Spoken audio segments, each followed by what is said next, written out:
Ni Ijumaa ya tariki 5 Juni mwaka 2026. Hii unayotegea sikio na kuitizama ni Kwetu News 24. Karibu katika habari zetu za leo, zikiwa ni habari zenye uhakika kabisa na zenye uchunguzi ndani yake. Tunatangaza kutoka mashariki mwa Jamhuri ya Demokrasia ya Kongo, sehemu ambayo imegubikwa na usalama mdogo katika kona zote, na upo tayari kabisa kuambatana nasi mwanzo hadi tamati katika habari zetu hizi ambazo ni za ukweli na za uhakika kutoka uwanja wa mapambano. Katika asubuhi ya leo, msikilizaji, tunakujia na habari motomoto kutoka huko Minembwe pamoja na sehemu zingine ndani ya nchi ya DRC, ikiwa ni pamoja na kuendelea kwa mapambano kati ya FARDC pamoja na wazalendo wakipambana vikali dhidi ya waasi wa AFC M23 katika nyanda za juu za tarafa la Fizi, ikiwa ni eneo la Minembwe, Kalingi, Bichumbe pamoja na Point Zero, lakini pia huko Kalingi.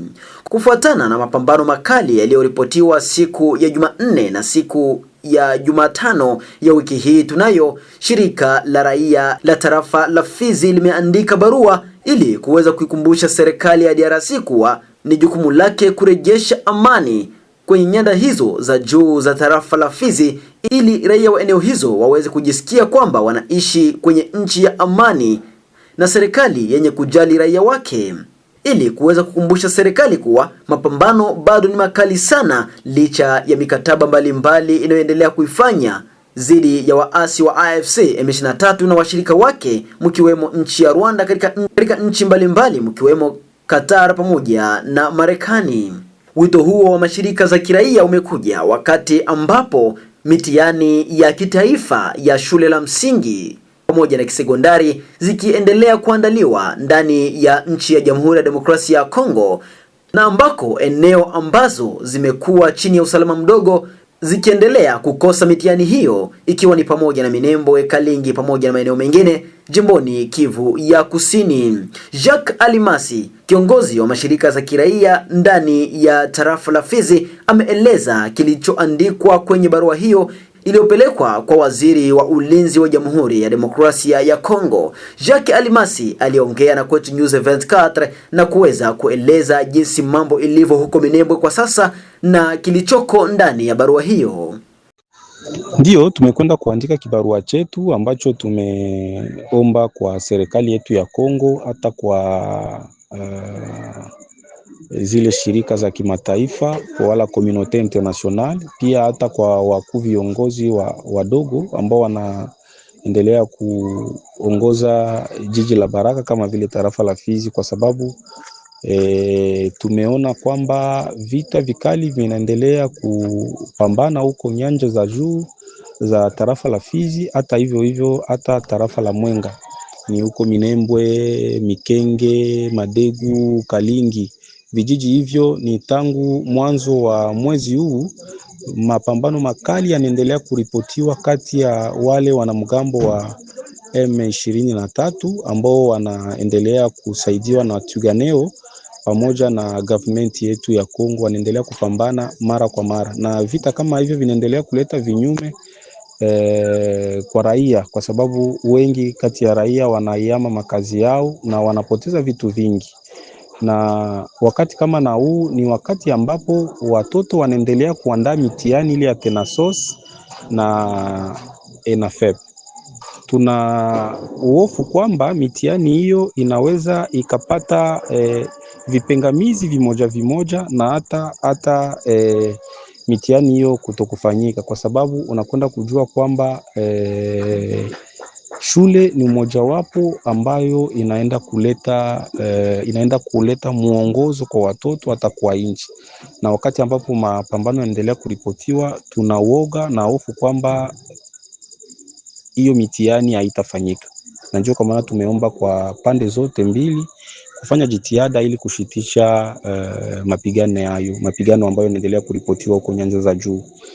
Hivyo tumekwenda kuonesha kwamba mapigano yanaendelea wakati ambapo government yetu ya Kongo hata na wale wanamgambo wa M23 wanaendelea wamekwisha saini vikaratasi wala mikataba fulani kwa ajili ya kusitisha mapigano. na tumeendelea kulalama na kuonesha kwamba wana wajibu wa kuheshimia mikataba hiyo, hivyo hivyo na kuheshimia hata haki ya kibinadamu na haki ya kibinadamu katika wakati wa mapambano, na tumeonyesha kwamba vitendo kama na hivyo vinaendelea kuonesha kwamba kunakuwa ukiukwaji wa haki ya kibinadamu na kunakuwa ukiukaji wa sheria ambayo inahusika na mapambano. Na kwa ajili ya hayo tumekwenda kuonesha usalama mdogo ambao unaendelea kupatikana katika tarafa la Fizi na jiji la Baraka kwa upekee, kwa sababu tunakwenda kuorozesha vitendo vya ukiukaji wa haki ya kibinadamu, watu ambao wananyanyasika, wananyanganywa simu za mkononi, wananyanganywa hata fedha na vingine vitu fulani fulani vya samani. Vitendo kama na hivyo vinaendelea kufanyika mbele na kwa macho ya wakuu viongozi wa serikali na watu ambao tunasema kwamba wasikilishi raia, na ni jukumu la government yetu ya Kongo kuweka usalama, kulindia raia na mali zake zote.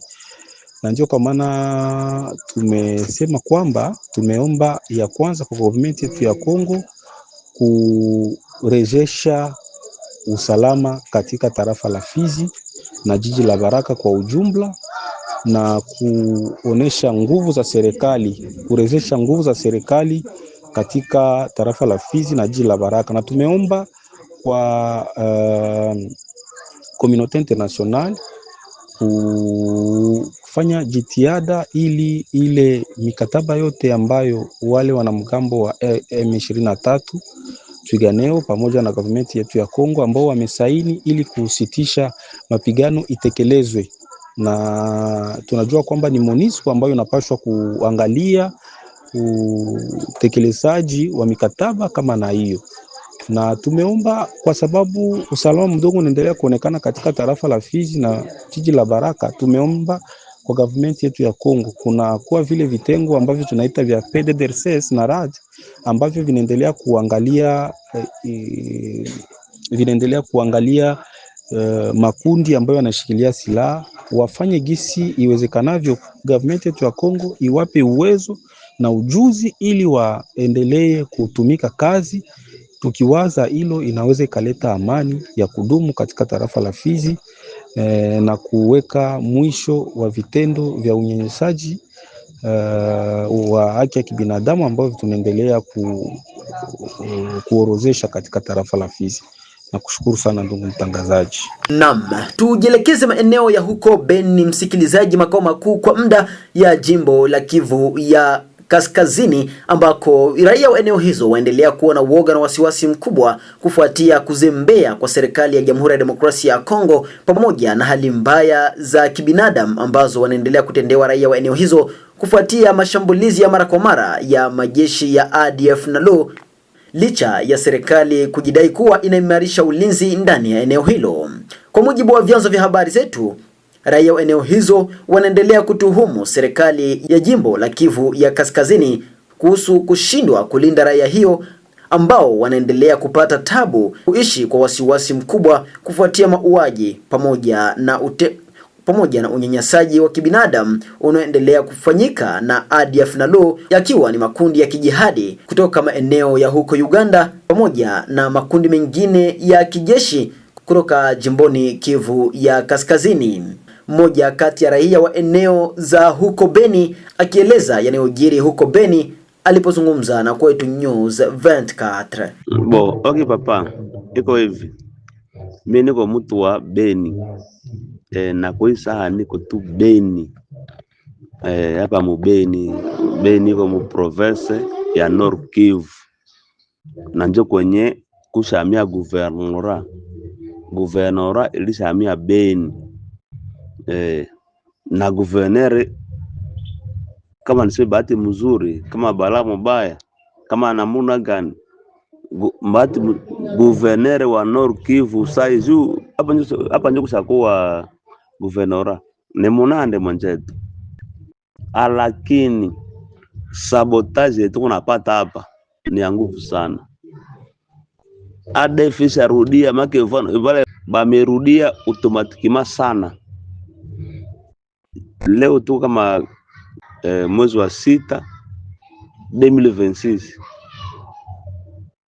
lakini wamesabote guvernora yetu sana. Jusi tuko sai Beni njo guvernora sai 500 personnes nje lote siku 3 maki dimashe yenye walipiga pale.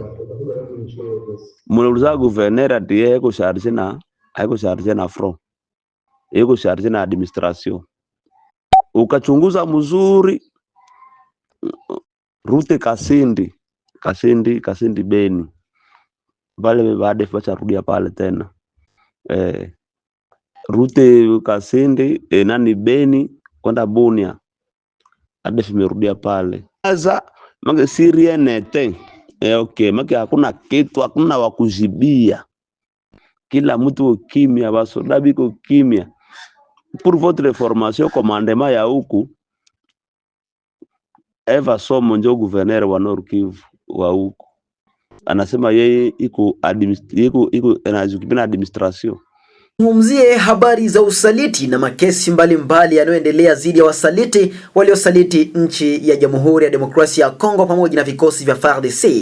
Alhamisi hii ya tariki 4 Juni mwaka 2026, kesi ya majenerali wawili wa FARDC imeanza rasmi. Habari za dharura kutoka mahakama kuu ya kijeshi mjini Kinshasa Alhamisi ya tariki 4 Juni mwaka 2026, kama nilivyokueleza, ikiwa ni kesi ya kihistoria, imeanza rasmi. Majenerali wawili wa ngazi ya juu kabisa wa jeshi la FARDC wamesimama mbele ya majaji. Hii ni mara ya kwanza katika historia ya nchi ya DRC majenerali wa cheo hiki kufikishwa mahakamani. Jenerali Christian Chiwewe alikuwa mkuu wa majeshi kuu la FARDC, ndiye alikuwa amesimamia jeshi lote, pamoja na Jenerali John Numbi alikuwa mkaguzi mkuu wa FARDC na mtu muhimu sana katika masuala ya usalama wa kitaifa kwa miaka mingi nchini Jamhuri ya Demokrasia ya Kongo. Mahakama inawashtaki kwa makosa mawili makubwa, ikiwemo kushirikiana na adui.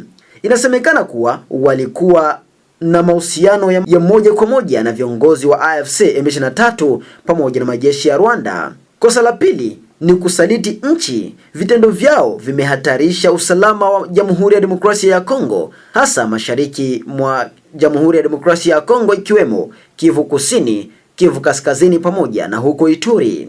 Wasikilizaji na watazamaji wa Kwetu News 24, kesi hii ni kubwa kwa sababu tatu muhimu. Inaonekana kwa ukubwa wake kwa sababu kubwa muhimu. Pointi ya kwanza, inaonyesha serikali inataka uwajibikaji hata kwa viongozi wa juu kabisa wa jeshi, pamoja na uhusiano wa moja kwa moja na vita vya M23 vinavyotesa watu wa Itombwe, Minembwe, Fizi pamoja na maeneo mengine jimboni Kivu ya Kusini. Mahakama Kuu ya kijeshi ndiyo mahakama ya mwisho kwa makosa ya kijeshi, kwa hiyo uamuzi wake ni wa mwisho kabisa. Ni bora tujulishe kuwa kesi imeanza rasmi siku ya Alhamisi hii, lakini inaweza kuchukua wiki au miezi kadhaa. Tuendelee kufuatilia taarifa rasmi kutoka mahakama ya vyombo vya habari vya kitaifa ili kuendelea kujua mengi zaidi. Endelea kufuatilia habari zetu kutoka Kwetu News 24